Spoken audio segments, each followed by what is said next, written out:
Good morning, comic book fans. Welcome back to Comics in 5 Minutes. I am your ever-loving host, Shorty, and today we're going to look at a new one from Image Comics called Hell to Pay.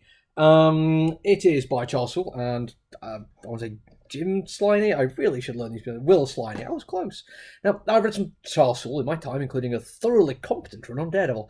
Only had 6-issue long dream sequence in a coma. Suffice to say, I'm not his biggest fan, but I don't have any major gripes with him or how he writes, and I do have some fond memories of his work, but I don't think his name on a cover of a comic book has ever made me any more or less likely to pick it up. You can take from that what you will.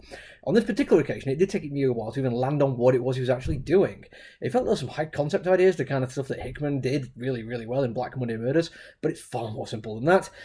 It could even be an interesting take on the inherent evils of capitalism, but at no point did it ever really engage with the concept other than to say that when things went terribly wrong in the world of finance, there was a chance it was demons. And here it's worth talking about the first issue of some of the larger plot points. We know there's a hell in this world, not our world in the comic book world, I guess, and that's sinners go to it, and souls are a commodity. There's more coming up on that later. But they're also told it has nothing to do with religion. Now, as a non-believer, I don't really mind if we have to have a story full of occult symbolism and dark fantasy that has no to do with any faiths, Abrahamic or otherwise. But this really did seem to have far too many trappings of said faiths for the idea that religion is involved to make any sense.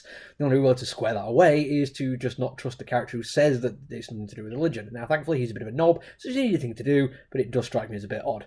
What the story really seems to be, though, is one of just dark mystic cabals with an abundance of action and adventure. This is all well and good and works nicely when we look at the art and especially the page layout choices, but we have more story to look at before we get there. You see, the MacGuffin that sets up the entire story is that our erstwhile heroes are hunting for one of several hundred gold demon coins stolen from the non-denominational hell by an escaped soul. They're working for some mystical cabal called the Shrouded College, after agreeing to be indentured treasure hunters if the mystics heal the horrific wounds they picked up as teenagers. This is not really built up on much in regards to how these injuries were picked up and what the Shrouded College did to repair them, but the end of the comic book does indicate that we're going to get dozens more comics, so hopefully chances are we'll get some more explanation, more depth on that one, but it did feel a little bit thin for an issue 1. But how did our escaped soul flee hell? Well, there was this slave uprising, because souls, you see, are slaves and they rise up, which makes sense. It's what slaves have done historically for as long as we have records about slavery.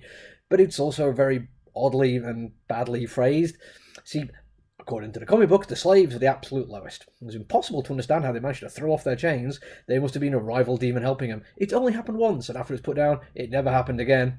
Now, I know we're dealing with made-up mythological story here, with actual supernatural forces, with mystical powers, so it's not like we should be making direct comparisons to the history of human slavery. The thing is, though, when most people think of slavery, they'll probably thinking of chattel slavery, and I'm fairly certain I'll have a mental image of the kind of people who survived under it, and having a comic book talking about slaves, with that bear in mind, with an uprising with using this kind of language, it just doesn't sit very well with me. It strikes me as disrespectful.